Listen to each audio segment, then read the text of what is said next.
A little more than 6 months ago, Amy Walls was talking to me in a Soddy Daisy Park The about, number of jobs I've either gotten rejected from or I have gotten two interviews in the entire time that I've been applying. And I've probably applied for 100 jobs.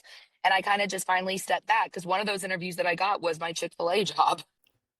and now Amy is in another job, and it's not serving chicken. We'll hear about that next, because it's showtime. Do you find those after-dinner games between the generations exciting? Here's my favorite, Monopoly.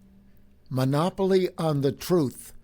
To play Monopoly on the Truth, all you need to do is to think that your opinion is better than everyone else's, and you don't even need a playing board, okay? Okay, Boomer. Well, actually, it's not okay, because though Monopoly on the Truth is exciting and agitating and aggravating and... Stop! Okay, Boomer. Okay, Boomer. Okay, Boomer. Okay, Boomer. In this episode of OK Boomer, we're talking with Amy Walls, who 6 months ago was working at Chick-fil-A. And now, yep, a television station. I wandered around the football field-sized lot until I located the entrance, walked in, and Amy was right there waiting for me.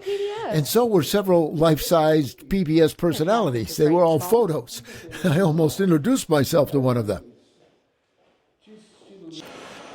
First, we checked out Master Control. Then we walked to the studio. Now, I sat behind the cameras because after years of working as an anchorman, I hated sizzling under hot lights. Amy, on the other hand, sat in front of the cameras on the set under the bright lights because she needed more vitamin D.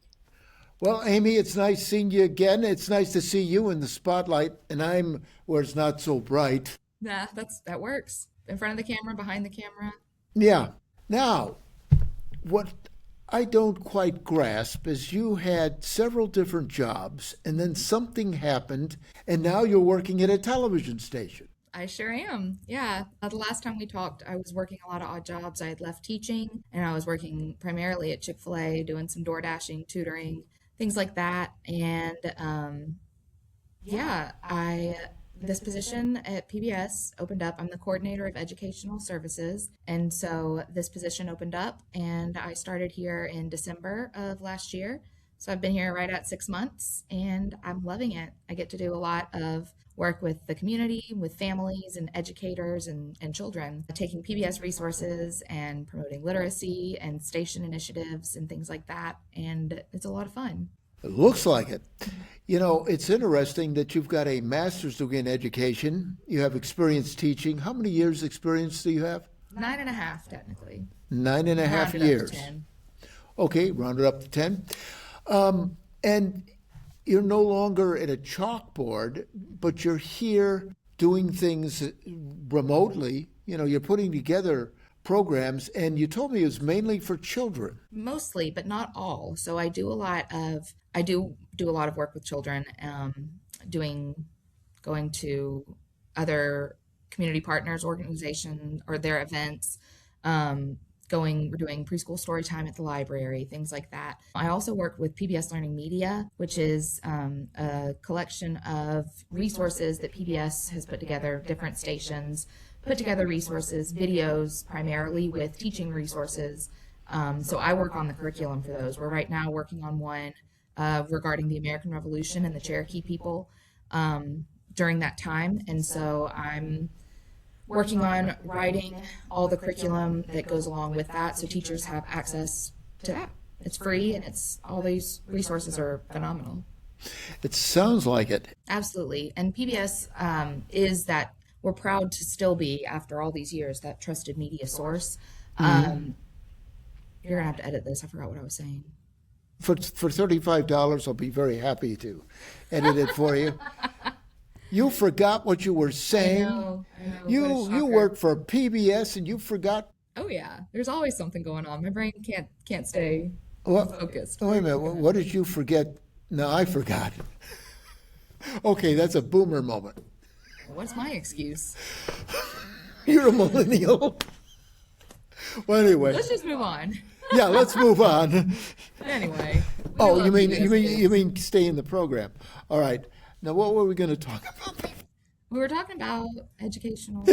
Let's go back a little ways, maybe 6 months back, to your part-time jobs. And I went to some of the places that you worked, Chick-fil-A, and you seemed to really enjoy what you were doing there. And you apparently, according to Logan, enjoyed several other part-time jobs that does not require a master's degree. Actually, there was something. I'm very thankful to be using my master's degree again and be using my education degree. That is where like my heart and my passion were. But I was so burned out that I think what I enjoyed about those jobs that I was working is that they were very mindless. I delivered flowers for a while. Yeah. And my whole job when I did that was to go pick up flowers. I could smell them. They were making my car beautiful and like drive up the top of Signal Mountain. Yeah, yeah. It was fine. It was good. It wasn't going to fulfill me forever. But it's what I needed. And I did. I enjoyed that. I enjoyed the bagel shop for a while. I enjoyed Chick-fil-A. It's fast food, so there's drawbacks there. But as far as a part-time job goes, I loved the people I worked with, and I was interacting with people, but I did miss that education aspect of it. My mom she retired from teaching this past year, and she says she can't turn off being a teacher. We're always going to be one. She said the same thing to me, and she's right. But I think this. I'm feeling a lot more fulfillment in this job. I'm able to go and tangibly see the efforts that the station is making, the efforts that the education department is making, and seeing how kids and families are interacting with that. And I mean, there's just something so cool about saying I work for PBS. It's funny, people will always say, I'll say like, yeah, I work for PBS. And they're like, what's PBS? And I'm like, the PBS? Yeah. Yeah. Well, that's interesting because a similar thing happened to me. I was between broadcast jobs, radio or TV. I was fired from something. And I wound up at a Kmart in Bakersfield. And I was the PA announcer. Oh. And it was fun. I got to know these people. And when I got back on TV, I still knew them. And for that time period, I enjoyed working at Kmart. Hey. PBS, to me, has been something that has been in danger. It was in danger during the Nixon administration.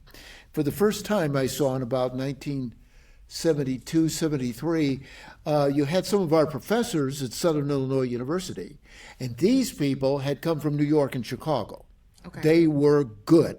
Well, the students did everything. I mean, I was an anchorman. I worked cameras. I did weather, worked at the radio, did everything under their supervision. Then we saw them on the air doing these promotional things for the television and radio stations. Okay. And it was because funding was cut at that time. But what's happening now, and I don't want to get into politics, is WSIU, the station I worked at in Southern Illinois, had all the money cut. Now, the university is supporting it. You've had a lot of money cut, PBS, and who's supporting it? Pledge drives like we did in the 70s? So there's a little bit of all of that. The first thing I would love to say about that is, yes, in June of last year, the ruling came that the Corporation for Public Broadcasting, all that funding was going away. And I didn't work here at that time, so I kind of came in at a very unique time in the system nationally. But the campaign at that point was defunded, not defeated. And it was, basically PBS's way of saying, you took our money, but we have a mission.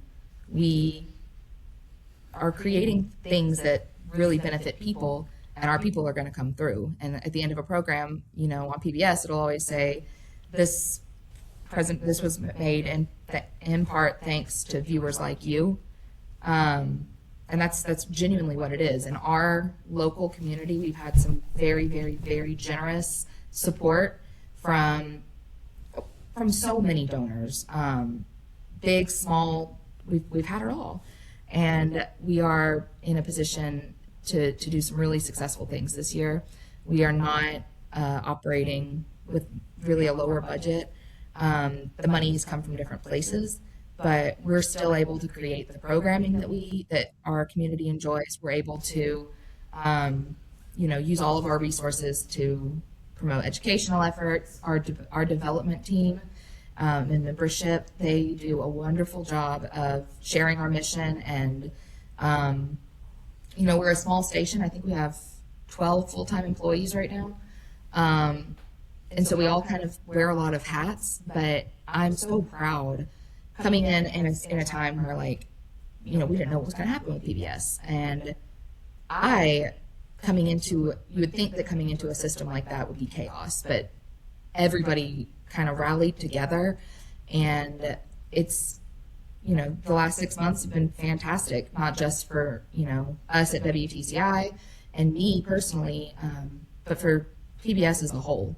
We're stronger than ever. Really, we're not going anywhere. So thank you for supporting PBS, and we're happy to be around for many, many years to come. And thank you, Amy. It was a real pleasure, and it was nice being back in a broadcasting station again. Feel like I'm at home. You're welcome anytime. Thank you. And incidentally, I'm going to be building a studio in my apartment. So Right. I want to be at home all the time. There you go. That wraps it up. Thanks again, Amy. Thanks. Bye. Okay, Boomer. Okay, Boomer. Okay, Boomer. Okay, Boomer. Okay, Boomer.